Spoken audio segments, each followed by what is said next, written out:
प्रदेश की असली ताकत उसके गांव में क्योंकि बसती है और गांव के विकास की पहली सीढ़ी है मजबूत पंचायत व्यवस्था। जब पंचायत मजबूत होती है तो गांव में विकास की योजनाएं तेजी से पहुंचती हैं, जन भागीदारी बढ़ती है और लोकतंत्र की जड़ें और मजबूत होती हैं। पूर्वी उत्तर प्रदेश के गांवों को विकास की मुख्यधारा से जोड़ने की जिम्मेदारी बेहद महत्वपूर्ण है। इसी विषय पर चर्चा के लिए हमारे बीच हैं उत्तर प्रदेश के पंचायती राज मंत्री ओम प्रकाश राजभर। उनसे बात होगी गांव, पंचायत, स्थानीय विकास और बदलते पूर्वी उत्तर प्रदेश की नई ग्रामीण तस्वीर पर। तो जोरदार तालियों के साथ स्वागत कीजिए पंचायती राज मंत्री ओम प्रकाश राजभर जी का। उनसे बात करेंगे न्यूज 18 इंडिया के एग्जीक्यूटिव एडिटर अमिताभ सिन्हा जी।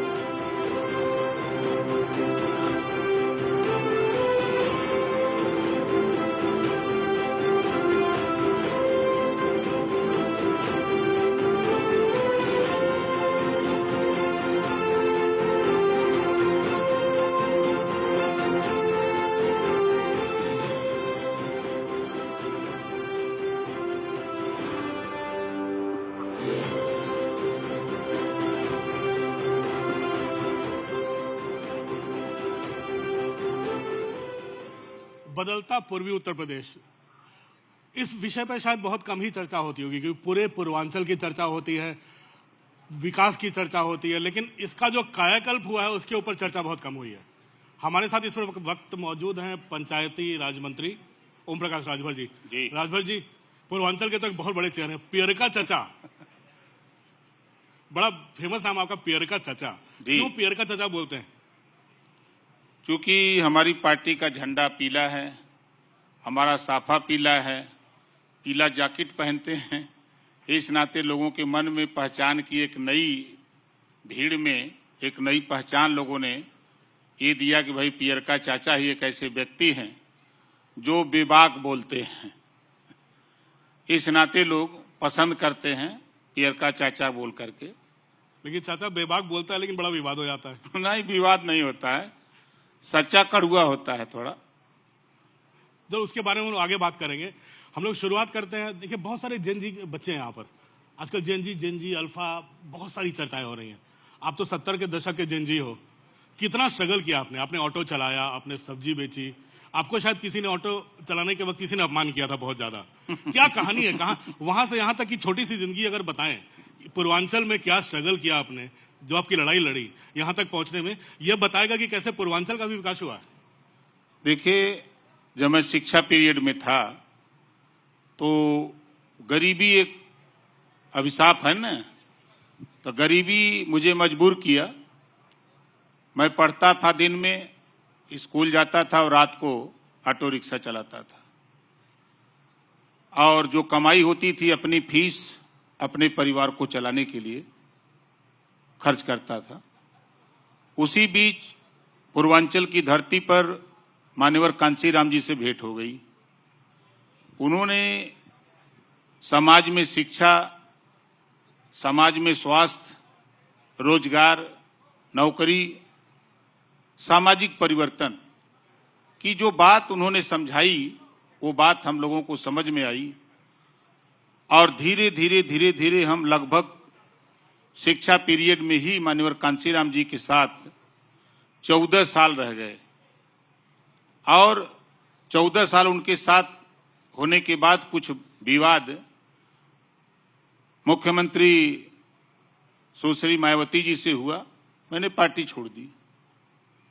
फिर उसके बाद हमने खुद निर्णय लिया कि अब हम लोग खुद अपनी पार्टी के साथ हम लोग काम करें और इस लड़ाई को जो बाबा साहब डॉक्टर अम्बेडकर जी, पंडित दीनदयाल उपाध्याय जी, गौतम बुद्ध जी, छत्रपति साहू जी महाराज, जो हमारे महापुरुषों की सोच थी, राजभर महाराजा सुहेल देव जी की जो सोच थी, उसको आगे बढ़ाने के लिए इससे बढ़िया प्लेटफॉर्म हो नहीं सकता। लेकिन शुरुआती दौर में आप साइकिल पर घूमे, गांव गए, पैदल गए। उस समय तो मुझे लगता है बनारस से गोरखपुर आने में कई घंटे लग जाते थे। बनारस से गोरखपुर आने के लिए शाम को हम लोग वहां से बस पकड़ते थे तो सुबह यहाँ पहुंचते थे। तो अब बच्चों के लिए अब क्या फायदा हुआ, ये बताइए। अब देखिए, गोरखपुर इस समय आने के लिए, बनारस से गोरखपुर आने में ज्यादा से ज्यादा हम लोगों को 2.5 से 3 घंटे लग रहे हैं। एक समय था कि हम लोग बस पकड़ते थे शाम को और 4 बजे भोर में यहाँ आते थे इतना अंतर था।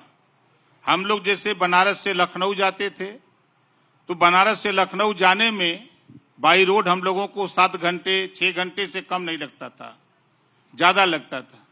लेकिन आज स्थिति यह है कि हम लोग 3 साढ़े 3 घंटे में चाहे बनारस आ जाएं, चाहे लखनऊ से बलिया आ जाएं, चाहे लखनऊ से गोरखपुर आ जाएं।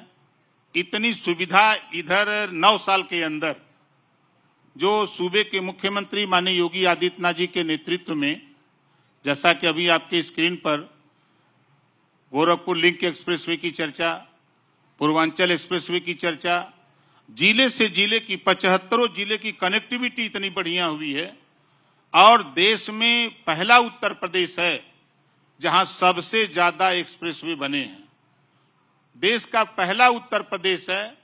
माननीय मुख्यमंत्री योगी आदित्यनाथ जी ने जब देखा कि 25 करोड़ आबादी में उत्तर प्रदेश में सबको नौकरी नहीं दी जा सकती लेकिन रोजगार दिया जा सकता है, तो रोजगार करने के लिए एक कैबिनेट से प्रस्ताव पास करा दिया कि मुख्यमंत्री उद्यमी योजना, बिना गारंटी बिना ब्याज का 5 लाख लोन। जो भी युवा पढ़ लिख के निकल रहा है, अगर नौकरी नहीं, कोई रोजगार बिजनेस करना चाहता है तो उसके लिए अच्छी योजना मुख्यमंत्री जी ने लॉन्च किया। आज कम से कम 2 लाख से ज्यादा लोग उसका लाभ उठा रहे हैं और हर जिले में मेले लग रहे हैं, रोजगार मेले लग रहे हैं। युवा जा रहा है, नौजवान वहां जा रहा है, जो उसको समझ में आ रहा है कारोबार वो कर रहा है।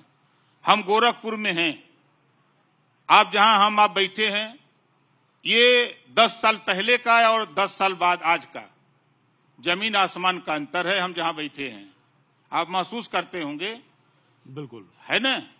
तो परिवर्तन, आप चाहे बनारस चले जाइए, गोरखपुर से आप बनारस जाइए, तो बनारस जब जाएंगे तो आपको लगेगा कि 10 साल पहले वाला बनारस, बिल्कुल आजभाई जी, अब बनारस वो 10 साल वाला नहीं है।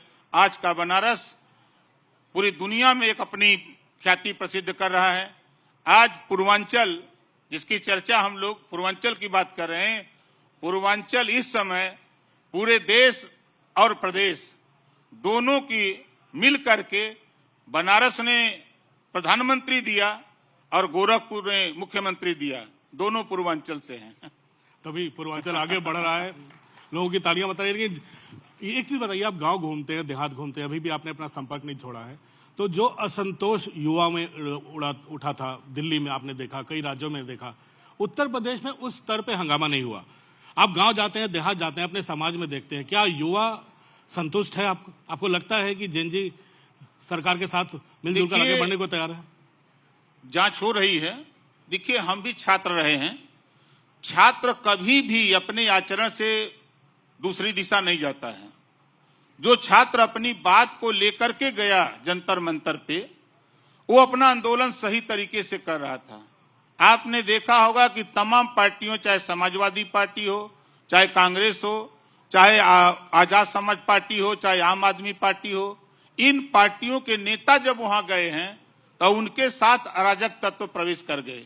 कोई भी छात्र कभी पत्थरबाजी नहीं करता, कभी कोई छात्र पुलिस पर वार नहीं करता, लेकिन कौन करता है? अराजक तत्व। वहां छात्रों के बीच में नेताओं के सहारे लोग प्रवेश कर गए। नेताओं ने तो भाषण दिया वहां कि हम छात्रों के साथ हैं। तो आपके राज्य में शांति क्यों थी? देखिए, यहाँ योगी जी का राज है, यहाँ योगी जी का राज है, यहाँ सब लोग संतुष्ट हैं। हाँ, ये मानता हूं कि जो विपक्ष में है, विरोधी, वो सत्ता के लिए परेशान हैं।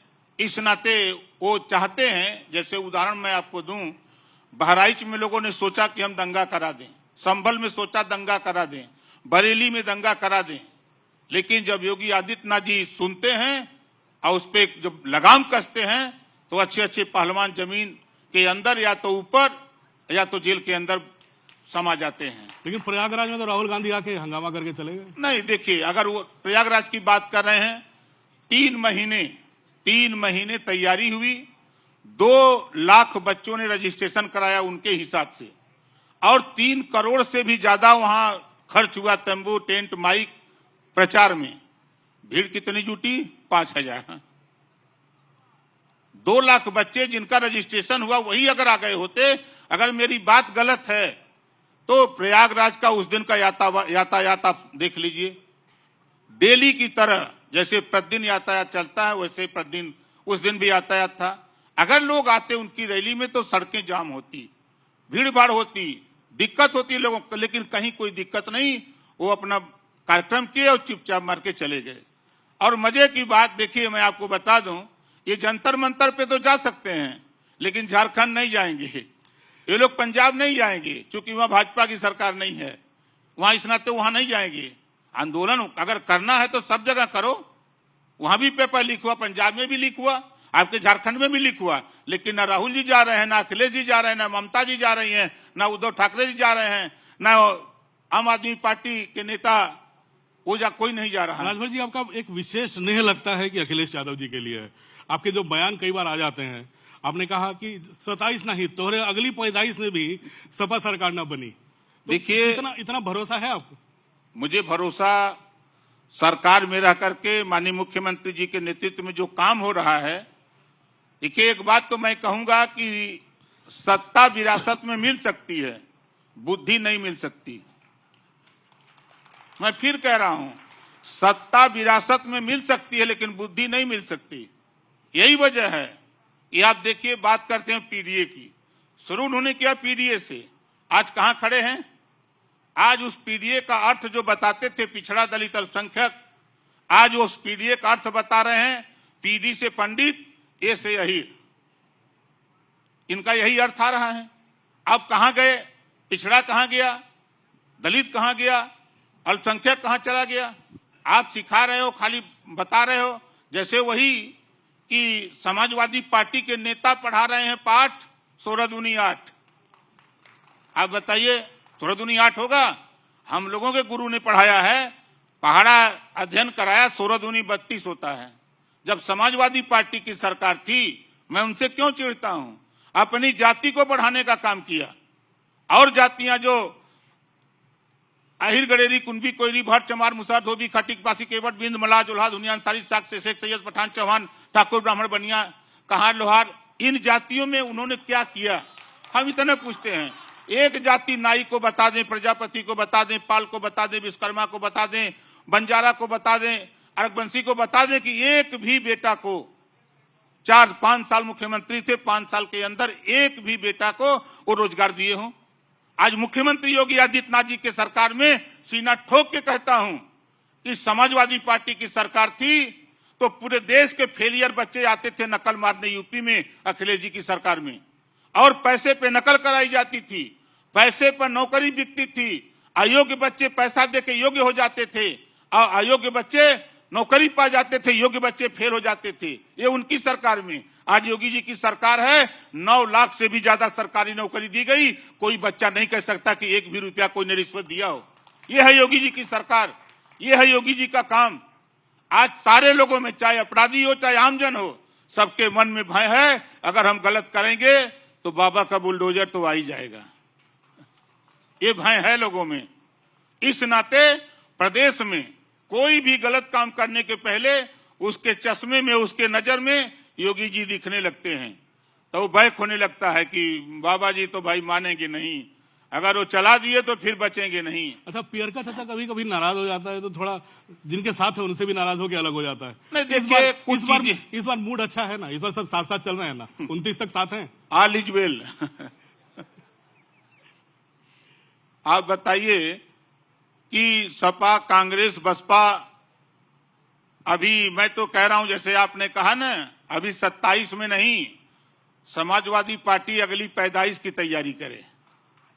ये सरकार में नहीं, इस समय में नहीं, इस नाते कि जो उन्होंने कृत्य किया है, 5 साल में 1000 दंगे हुए, कर्फ्यू लगा, 1200 जन की हानि हुई, मुजफ्फरनगर दंगे में जल रहा था, लोग आपस में कट मर रहे थे, और अखिलेश यादव जी पूरे परिवार के साथ सफाई में नाच देख रहे हैं। एज मुख्यमंत्री का कर्तव्य होता है, अगर दंगा हो रहा है तो पहले दंगे को रोका जाए, नाच बाद में देख लिया जाएगा। लेकिन अखिलेश ने जस करनी, उस भेव भोग विधाता, नरक जात काहे पछताता। एक चीज बताइए, महाराज जी का बड़ा पूर्वांचल के विकास में बहुत बड़ा योगदान रहा है। यहाँ से लेकर बलिया, देवरिया, हर जिले हैं, इतने बढ़िया कनेक्टेड हैं। पंचायती राज मंत्री के तौर पे आप क्या कहेंगे कि आपका क्या आपकी महत्वपूर्ण उपलब्धि है जिससे ग्रामीण जनता का फायदा हुआ हो, जिसने देखिए, इस इलाके में आम जनता को थोड़ा फायदा पहुंचा हो? पहली चीज कि आज के 10 साल पहले जब हम आप सुबह 6 बजे गाड़ी से निकलते थे रोडों पर, तो खुले में शौच करने की बड़ी संख्या थी। और देश के प्रधानमंत्री जी के निर्देश पर जब उन्होंने लाल किले पर शौचालय की बात की, तो सभी विपक्ष के लोगों ने विरोध किया कि लाल किले से शौचालय की बात नहीं होनी चाहिए। लेकिन माननीय प्रधानमंत्री जी ने बोला और निर्देश दिया। और उत्तर प्रदेश की अगर हम बात करें या देश की बात करें, तो आज 90% घरों में शौचालय इज्जत घर के नाम से देश के प्रधानमंत्री माननीय नरेंद्र मोदी जी और सूबे के मुख्यमंत्री योगी आदित्यनाथ जी, उत्तर प्रदेश में पूरे देश में 90% घरों में शौचालय बन गया। आज सड़कों पर वो स्थिति नहीं है जो 10 साल पहले थी। ये परिवर्तन।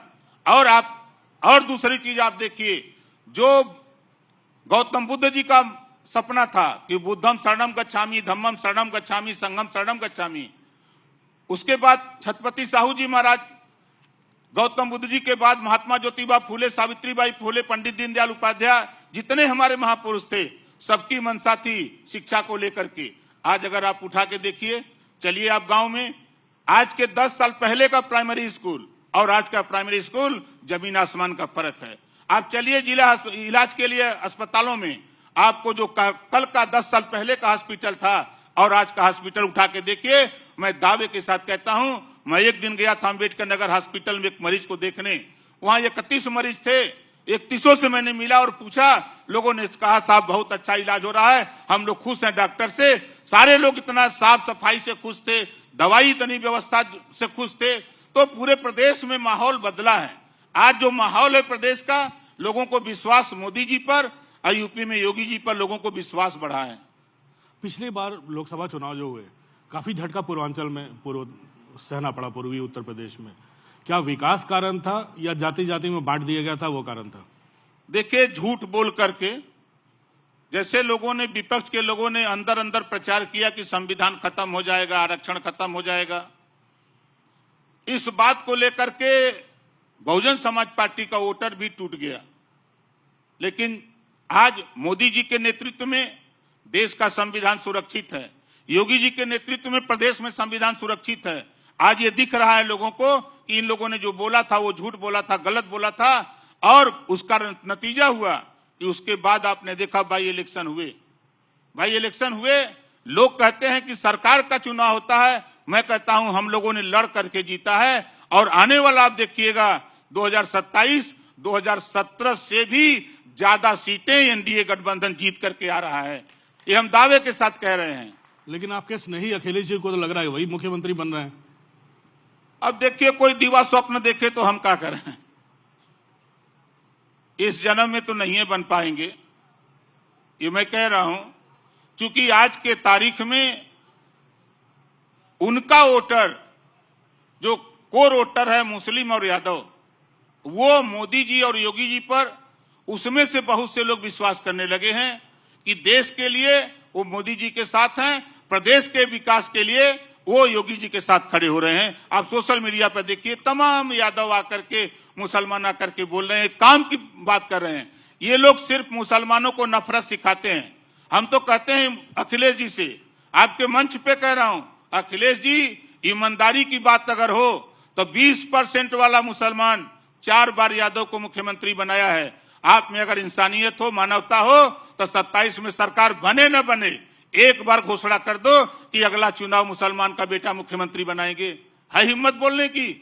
खाली वोट लेंगे मुसलमानों का। और मुसलमान भी समझ गया है कि योगी जी और मोदी जी के राज में अभी इस साल 53 बच्चे यूपीएससी पास किए हैं, पिछली बार 51 बच्चे पास किए हैं। आज मुसलमान अपने काम में लगा है, कोई रोजगार कर रहा है, रोजगार में ध्यान लगा रहा है, कोई बुनाई का काम कर रहा है, बुनाई में ध्यान लगा रहा है, बच्चे पढ़ रहे हैं, पढ़ाई में ध्यान लगा रहे हैं। और सपा कांग्रेस की सरकार में क्या था? नफरत, भाजपा खा जाएगी, भाजपा ये कर देगी। आज धीरे धीरे 12 साल से देश में सरकार है, एक भी मुसलमान बता दे कि किसी के साथ अन्याय हुआ है। अगर गलत है मुसलमान, अगर गलत करता है तो उसके भी खिलाफ, हिंदू है अगर गलत करता है तो उसके भी खिलाफ, कोई भी व्यक्ति गलत करेगा तो कानून उसके साथ अपना काम करेगा। ये है इतिहास। बहुत सारी योजना है जो पंचायती राज के, हर घर नल की योजना है, आपने शौचालय की बात की, स्वच्छता अभियान की बात हुई है। तो किस हद तक आपका विभाग इस पूर्वी उत्तर प्रदेश में गांव-गांव को कनेक्ट करने में से सफल रहा है? आपको हर घर नल वाला? अभी 22,500 गांवों में हम लोगों ने डिजिटल लाइब्रेरी बना रहे हैं। जो गरीब बच्चे नहीं पढ़ पा रहे हैं, दूर जाने में, किताब के अभाव में, कंप्यूटर के अभाव में, तो वहां हम कंप्यूटर दे रहे हैं, सारी किताबें हम वहां दे रहे हैं गांव में, और बच्चे अब वहीं पढ़ेंगे, पढ़ करके अपनी तैयारी कर सकते हैं। हम 57,694 गांवों में इस काम को करने जा रहे हैं। हम गांव में उनकी समस्या को देखते हुए, जैसे शादी होता है तो मुख्यमंत्री जी ने योजना सामूहिक विवाह बनाया है। मुख्यमंत्री सामूहिक विवाह, जो गरीब बारात लेके नहीं जा सकते, किसी के दरवाजे नहीं जा सकते, वे स्वेच्छा से सरकार 1 लाख रुपया दे रही है। उसमें कुछ सामान दे रही है, कुछ पैसा खाते में दे रही है। एक जगह आए दिन हर साल ये काम चल रहा है। उसके अलावा भी शादी के लिए पैसा अगर घर करना चाहते हो तो उसमें भी पैसा दे रही है सरकार। और मजे की बात आपको बता दें कि शादी के लिए लोग जाते हैं जब मैरिज लॉन बुक कराने के लिए, तो 60,000, 70,000, 80,000, 1-1 लाख लगता है। अब सरकार अभी पिछले साल 100 करोड़ रुपया दिया, और 100 करोड़ में उत्सव भवन के नाम से हम मैरिज लॉन बना रहे हैं। अभी उत्सव भवन लोगों को समझ में कम आएगा, लेकिन वो वही चीज है जो मैरिज लॉन लोग बोलते हैं, उसी को हम लोग उत्सव भवन के नाम से दे रहे हैं। और वो बन रहा है उन गरीब कमजोर पिछड़े इलाके में, वहां बन रहा है। अब उसकी लागत ज्यादा से ज्यादा 10 से 15,000 रुपया आएगी। अब गरीब वहीं शादी कर लेगा लॉन में, अब उसको जाना नहीं पड़ेगा जहां 60-70,000, 1 लाख रुपया खर्च करने के लिए। ये व्यवस्था पंचायती राज विभाग वहां दे रहा है। और आज जैसे आपने कहा ना कि नल से जल, सरकार की मंशा है कि हम 140 करोड़ आबादी वाले देश में हम सबको शुद्ध जल देने के लिए काम चल रहा है, अनवरत काम चल रहा है। ऐसा नहीं कि खाली हम लोग बात कर रहे हैं आपके सामने, अनवरत धरातल पे काम भी चल रहा है। लगभग हमको अंदाजा ज्यादा से ज्यादा लोगों तक पानी पहुंच भी गया, जहां नहीं पहुंचा है वहां काम चालू है पानी पहुंचाने के लिए। तो ये व्यवस्थाएं सरकार की तरफ से प्रयास ये हो रहा है, जो मंशा है देश के प्रधानमंत्री माननीय नरेंद्र मोदी जी का कि 2047 विकसित भारत, आत्मनिर्भर भारत, तो वही सपना, उस सपने को साकार करने के लिए मुख्यमंत्री माननीय योगी आदित्यनाथ जी का सपना है कि देश तभी विकसित देश होगा जब उत्तर प्रदेश विकसित प्रदेश और आत्मनिर्भर उत्तर प्रदेश होगा, तब सपना साकार होगा। इस काम में लगे हुए हैं माननीय मुख्यमंत्री जी। एक और युवाओं का सपना होता है राजभर जी, बहुत चिंता उनको होती है कि वो पढ़ाई कर रहे हैं, उनके अभिभावकों को चिंता होती है वो पढ़ाई कर रहे हैं, लेकिन चीटिंग हो गई, नकल हो गई, एग्जाम कैंसिल हो गया, पेपर लीक हो गया। क्या यूपी में इन सब चीजों पर रोक लग गई है? पहले की सरकारों में अब की सरकारों में अंतर देखते हैं आप? देखिए, पिछली सरकारें जो समाजवादी पार्टी की थी, मैं फिर कह रहा हूं, उनकी सरकार में पेपर बिकते थे। बच्चे पेपर खरीद करके रहरी के खेते में, सरसों के खेत में बैठ के लिखते थे। कितने तो घर ले जाते थे, दूसरे दिन कॉपी जमा करते थे। और तो मजे की बात, पूरे देश से जितने फेलियर बच्चे थे यूपी में आते थे। शिवपाल जी और अखिलेश जी से, इन लोगों से मिलकर के इनके जो गुर्गे होते थे, ये पैसे लेकर के पास कराने का ठेका लेते थे, ये करते थे। नौकरी का अगर विज्ञापन निकल गया तो इन लोगों के ठेकेदार जो गुर्गे हैं, ये गांव-गांव घूम करके तय करते थे कि आओ 8 लाख 10 लाख में नौकरी दें। इस तरह का मूवमेंट ये चलाते थे। लेकिन आज योगी जी की सरकार है, आज सभी चीजों पर विराम लगा दिया, और विराम लगा करके साबित कर दिया कि मैं फिर कह रहा हूं कि 9 लाख से भी ज्यादा नौकरी, सरकारी नौकरी मुख्यमंत्री जी के नेतृत्व में दिया गया। कोई भी छात्र ये नहीं कह सकता कि 1 रुपया किसी से रिश्वत ली गई हो। और आज के तारीख में अभी आपने देखा, देश ने कानून बनाया, 10 साल की सजा पेपर लीक वाले मामले में, और 10 करोड़ रुपया जुर्माना। एक बड़ी रकम होती है 10 करोड़, और 10 साल का जुर्माना। जो कानून पास हुआ, विरोध कांग्रेस पार्टी, समाजवादी पार्टी के लोग क्यों कर रहे थे?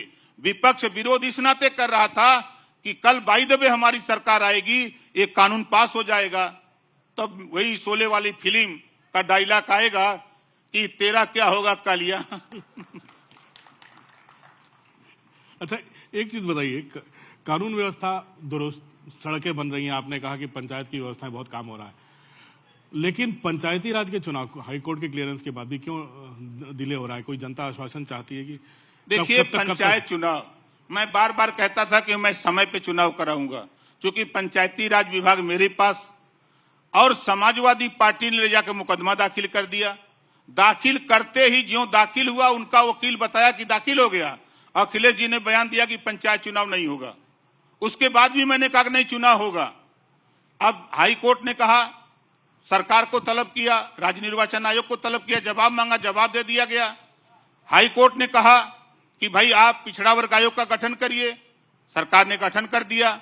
अब वो काम कर रहा है। हाई कोर्ट कहे आज चुनाव कराने के लिए, तो हम सरकार तो तैयार है चुनाव कराने के लिए, हम कहां भाग रहे हैं? मामला अब तो हाई कोर्ट के पाले में खेल है ना, हमारे पाले में नहीं है, अब उनके पाले में है। हाई कोर्ट आज आदेश करे, कल से हम लोग तैयारी कर देंगे। चलिए, उसके लिए शुभकामनाएं। लेकिन आपके पास अल्पसंख्यक कल्याण और वक्फ विभाग की जिम्मेदारी भी है।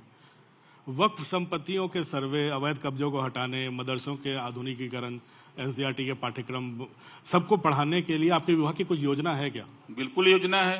क्या, कैसे? जो योजना यूपीएससी में है, सीबीएसई में है, आईएससी में है, वही व्यवस्था अब हम उनके यहाँ ले जा रहे हैं। इनके यहाँ जो अध्यापक नियुक्त होते थे मदरसे में, तो वो वहीं उनके दामाद, उनके रिश्तेदार हो जाते थे, लेकिन अब रोक लगा दी गई है, आयोग से नियुक्ति होगी। जो आयोग से आएगा वो पढ़ाएगा। दूसरी चीज कि जितनी छात्रवृत्ति सबको मिलती है, उसी तरह की छात्रवृत्ति की सुविधा पढ़ने के लिए, चाहे छात्रवृत्ति हो, शुल्क प्रतिपूर्ति हो, वहां भी हम देते हैं। और आए दिन 126 ITI, मिनी ITI उनके यहाँ खुला, उसका भी पैसा हम देते हैं, तनख्वाह हम देते हैं। जितने मदरसे हैं सारे पैसे 1000 करोड़ रुपया खाली साल में तनख्वाह देते हैं। सरकार तनख्वाह दे रही है, चाहे वो किसी की सरकार आवे, एक व्यवस्था बनी हुई है। और उनके उत्थान के लिए हम लोग अनवरत प्रयत्नरत हैं। क्योंकि समाजवादी पार्टी ने उनको कामिल और फाजिल डिग्री के लिए 2004 में तो मान्यता दे दिया, कानून बना दिया। मतलब आपको आश्चर्य होगा उनके कानून में कि कोई भी अध्यापक लेट आता है तो उस पर कोई कार्रवाई नहीं। अगर उनको 1 तारीख को वेतन देना है, 1 को नहीं दिया गया, तो जो वेतन नहीं दे रहा है उसके खिलाफ FIR होगा। ऐसे ऐसे कानून बनाया। अभी हमको अंदाजा कि पिछले कैबिनेट में ये प्रस्ताव हम लोगों ने वापस ले लिया, जो इनका गलत तरीके से, क्योंकि राज्यपाल के यहाँ गया तो राज्यपाल ने भेज दिया राष्ट्रपति को, राष्ट्रपति के यहाँ से आया कि ये इसको वापस ले लिया जाए, वापस ले लिया। तो हम लोगों की तरफ से देखिए, अल्पसंख्यक हमारे देश का नागरिक है, हम उनके विकास के लिए, विपक्ष कहता है हम चुनौती देते हैं। एक योजना किसान सम्मान निधि हो, 6000 रुपया जो दे रही है सरकार खाते में, कोई बता दे कि मुसलमान को नहीं मिलता है। राशन के संबंध में कोई बता दे कि नहीं मिलता है। आवास के संबंध में कोई बता दे कि मुसलमान को नहीं मिलता है। राशन जो बंट रहा है बता दे कोई मुसलमान को नहीं मिलता है। अस्पताल में दवाई कोई बता दे कि उनको नहीं मिलती है। ये सिर्फ विपक्ष के लोग काली गुमराह करते हैं। इसी आपने शुरू में कहा था आपकी बयानबाजी से कई लोग बिदक जाते हैं, कई लोग नाराज हो जाते हैं। विपक्ष के लोग ज्यादा नाराज होते हैं। इसी तीखी बयानबाजी में एक था कि मदरसों में वंदे मातरम की बात। बिल्कुल, भारत में रहना है तो वंदे मातरम कहना है। देश संविधान से चल रहा है, सारी व्यवस्था संविधान से है, तो संविधान के दायरे में अलग कैसे रहोगे भाई? अगर भारत में रहना है तो वंदे मातरम कहना है, नहीं विदेश में जाके रहना है। मैं आपके अखिलेश जी कई बार आपके विभाग पे ही कर देते हैं, कटाक्ष कर रहे हैं, टिप्पणी कर रहे हैं कि आपके पंचायती राज विभाग में बहुत भ्रष्टाचार है, एडवांस वसूली करते हैं अधिकारी। तो क्या आप लोगों ने उन पर ध्यान दिया है या फिर तीखी आलोचना ही आपका स्नेह है? नहीं, आरोप लगाना एक अलग बात है, आरोप सिद्ध तो कोई करे। सवाल है कि कोई किसी को कुछ कह दे, जब तक वो सिद्ध न हो जाए तब तक कैसे मान लिया जाए? आज हमारे जितने अधिकारी कर्मचारी हैं, अब मैं आपको एक उदाहरण दूं कि जब प्रधानमंत्री जी ने शौचालय की बात लाल किले से किया, उसके बाद हमारे विभाग के कर्मचारी, हमारा DPRO, हमारा डिप्टी डायरेक्टर, ADO पंचायत, ग्राम पंचायत, सारे अधिकारी 4 बजे भोर में जाते थे गांव में, अपने अपने इलाके में। जो लोग खुले में शौच करते थे सीटी बजाते थे, गाली सुनते थे, लेकिन उन लोगों ने गाली की परवाह नहीं की। जो मिशन था उनका कि हम इनको शौचालय देंगे और शौचालय में बैठाएंगे, शौचालय में शौच करेंगे, उसमें 100% सफलता हमारे विभाग को मिली, लोग शौचालय का इस्तेमाल कर रहे हैं। ये है प्रयास। तो गाली देने के लिए तो लोग दे रहे थे, लेकिन हम अपने काम में लगे हैं। हमारा प्रयास जो हो रहा है, हमारा मकसद है विकास, प्रदेश का विकास, देश का विकास। हम लोगों का उद्देश्य ही मात्र हम विकास के लिए काम कर रहे हैं। किसी क्षेत्र में आप देखिए, मैं फिर कह रहा हूं, आज के 20 साल पहले मैं यहां आया था गोरखपुर, और आप भी आए होंगे। मैं पहली बार आया था जब महाराज जी पहली बार चुनाव लड़ रहे थे। अच्छा, पहली बार चुनाव लड़ रहे थे, तब के गोरखपुर आपने ये दृश्य क्या देखा? अब तो मुझे मेरिन ड्राइव बंबई लगता है। बंबई लगता है ना। ये परिवर्तन, इसी को कहते हैं विकास, बिल्कुल इसी को कहते हैं परिवर्तन। आज गोरखपुर का खाद का कारखाना बंद था, किसी की हिम्मत नहीं पड़ी चालू करने के लिए, लेकिन बधाई देता हूं मुख्यमंत्री को और प्रधानमंत्री को। मुख्यमंत्री ने जाकर के प्रधानमंत्री से कहा, आज चालू हो गया कारखाना। आज उत्तर प्रदेश गोरखपुर में आज लोगों के केंद्र बना हुआ है। जहां आप बैठे हैं, ये सामने जो पार्क है, यहाँ लोग आकर के सुबह शाम आनंद ले रहे हैं। मेरिन ड्राइव है। नहीं, कल तक कोई नहीं आता था इधर, डर लगता था कि कैसे उधर जाए। बोलते हैं ठेके पट्टे के लिए गोलियां चल जाती थी यहाँ पर। वही तो बता रहा हूं कि कल का, अब देखिए वही तो है, सपा की सरकार थी तो अपराधी छुट्टा सांड की तरह गाड़ी में असलहे लेकर के सड़क पर घूमते थे, गैंगवार था।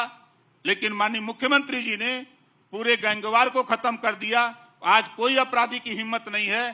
कल तक सपा की सरकार में 1 डिस्ट्रिक्ट 1 माफिया था, लेकिन आज 1 डिस्ट्रिक्ट 1 प्रोडक्ट बना करके मुख्यमंत्री ने पूरे प्रदेश में एक इतिहास कायम किया है। पेटेंट भी ले रहे हैं आप लोग, मैंने देखा पेटेंट भी ले रहे हैं आप लोग। पेटेंट जा रहा है। अब तो आपके एक जिले में कौन सा खाने की कौन सी अच्छी सामान है, उसका भी अब मार्केट में बिक्री होने लगी है। अब तो लिट्टी चोखा गली गली लिट्टी चोखा तो बलिया का मशहूर है।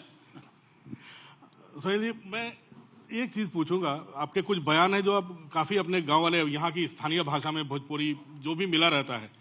एक बयान आपका आया कि अखिलेश यादव जी 27 नहीं, तोहरे अगली पैदाइश में सपा सरकार न बनी, चाहे तो लिख के रख लो। एक बयान आपका आया 27 में सुपड़ा साफ, 28 में सपा हमेशा बदे समाप्त। मतलब आपके क्यों अखिलेश जी को क्यों चिढ़ा रहे हैं? कभी आप तो मायावती जी से झगड़ के निकले थे, बहन जी को तो आप एकदम। देखिए ऐसा है ना, अखिलेश जी पैसा देके गाड़ी देके हमको गरियवाते हैं। 2 साल से हम कुछ नहीं बोल रहे थे, ये पैसा दिए, गाड़ी दिए, फ्लैट दिए कि रहो खाओ और जाके गाली दो। आज भी वो गालियां दिलवा रहे हैं। तो हमने सोचा कि ये किलनी जो है, कोई गाय एक जगह बांध दीजिए तो उसमें उसको किलनी पकड़ लेती है। हमारे पूर्वांचल की भाषा है, अक्सर हमारे लोग जानते होंगे। नहीं, हम भी पूर्वांचल हाँ, कि किलनी पकड़ लेती है। किलनी को छोड़ा के फेंक दीजिए तो फिर आके वहीं सड़ जाती गैये में। तो हमने कहा किलनी मारने से बढ़िया गैये को मारते हैं, अपना किलनी छोड़ के भाग जाएंगे। हम तो यही काम करते हैं। तो अब यहां से क्या, गठबंधन के एक महत्वपूर्ण सहयोगी हैं, सरकार के साथ है, मंत्री भी हैं, 27 के लिए आपकी क्या भविष्यवाणी है? मैं फिर कह रहा हूं, 2017 से भी ज्यादा सीटें हम जीतने जा रहे हैं। हमारा एनडीए गठबंधन 2017 में जो हम लोग 325 जीते थे, इस बार उससे ज्यादा जीतने जा रहे हैं। अभी लोगों को भ्रम है, और सबका भ्रम जब गिनती होगी ना, तो कितना लोग घरवा में से निकली है ना, देख लिया आप। हाँ, तो पूरा उत्तर प्रदेश देखिए भाई। आज हम बनारस के रहने वाले हैं, 9 सीटें हैं बनारस, एक भी सीट सपा नहीं जीत रही। हम गोरखपुर आ जाते हैं, यहाँ भी 9 सीट है, एक भी सीट सपा नहीं जीत रही है। कहाँ जीती हैं? कहाँ जीती हैं? चंदौली चला वही शुरू करी। लोगों को चिंता इसलिए होती है ना कि यही वोटर ने 2024 में हल्का सा झटका दे दिया। देखिए, उस लोकसभा के चुनाव, विधानसभा के चुनाव, दोनों में अंतर है। लोकसभा, अगर आपने सवाल बहुत अच्छा किया, लोकसभा में 3 उम्मीदवार थे, एक लोकसभा में 3 जाति का उम्मीदवार था तीनों पार्टी से, और विधानसभा के चुनाव में वही संख्या बढ़कर के 8 से 9 हो जाएगी, 7 हो जाएगी, वोट बढ़ जाएगा। वो फार्मूला फेल। अच्छा, चलते चलते हमने वक्त बहुत ले लिया आपका। एक सपना जो अधूरा रह गया आपके मंत्रालय का, जो आप लक्ष्य है आपका, जिसको पूरा करना चाहते हो चुनाव ऐलान के पहले। देखिए, हमारा मकसद, जो प्रधानमंत्री जी का मकसद है, जो मुख्यमंत्री जी का मकसद है, हम उसी मकसद पे जो योजनाएं बन रही हैं उसको धरातल पर उतारने के लिए चुनाव तक सारी योजनाएं हम लोग धरातल पर उतार करके लोगों को दिखा देंगे कि देखो ये सरकार है, और पहले की जो विरोधी पार्टियों की सरकारें थी उनमें और हम लोगों में तुलना आप कर लो। हम तो दूर नहीं जाते, हम बनारस तो छोड़ दिए, यहाँ से दूर है, हम गोरखपुर में बैठे हैं। गोरखपुर में आकर के जहां हम बैठे हैं जिस जगह पर, इसी जगह को देख लें, उनको समझ में आ जाएगा कि विकास कितना तेजी से बढ़ा है। यही खाली गोरखपुर में, आप बनारस जाके खड़े हो जाइए तो आपको समझ में आ जाएगा कि बनारस कितना तेजी से डेवलप किया है। आप लखनऊ जाके खड़ा होइए, आपको लखनऊ समझ में आ जाएगा। कल का लखनऊ और आज का लखनऊ, बाराबंकी आ गया लखनऊ, चल करके लखनऊ बाराबंकी आ गया। स्कूल के बहुत बच्चे बैठे हैं राजभर जी। बिल्कुल, ये उनको आप संदेश जाना चाहिए ना कि योगी सरकार क्या कर रही है, उनके भविष्य के लिए ही कर रही है। देखिए, आप सीधे उन बच्चों को बताइए। मैं दावे के साथ बच्चों से या छात्रों से मैं ये कहूंगा कि जो मेहनत से पढ़ेगा, जो संघर्ष करेगा शिक्षा में, उसको नौकरी उसके पीछे पीछे जाएगी। दावे के साथ कहता हूं, कोई भी व्यक्ति मेहनत से पढ़े, नौकरी उसके पीछे पीछे, रोजगार उसके पीछे पीछे। लापरवाही से अगर आप पढ़ोगे तो दोष सरकार का नहीं है, आपका दोष है। और जितनी बेहतर सुविधा इस सरकार में है, हम एक उदाहरण देते हैं।